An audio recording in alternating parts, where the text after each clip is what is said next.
شروع اللہ کا نام لے کر جو بڑا مہربان نہایت رحم والا ہے۔ اے نبی صلی اللہ علیہ وآلہ وسلم، اپنے پروردگار کا نام لے کر پڑھو جس نے تمام کائنات کو پیدا کیا، جس نے انسان کو خون کی پھٹکی سے بنایا۔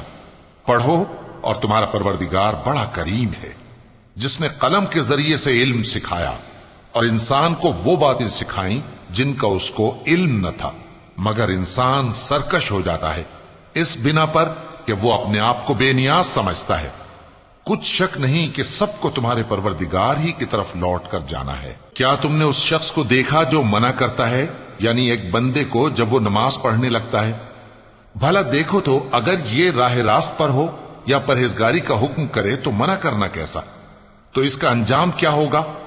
ذرا دیکھو تو اگر اس نے دین حق کو جھٹلایا اور اس سے منہ موڑا، کیا اس کو معلوم نہیں کہ اللہ دیکھ رہا ہے؟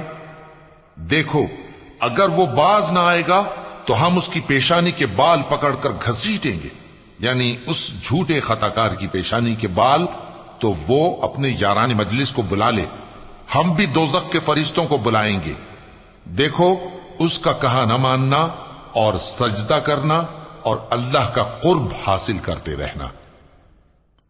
چونکہ آیت سجدہ تلاوت کی گئی ہے، لہذا سامعین پر سجدہ واجب ہے۔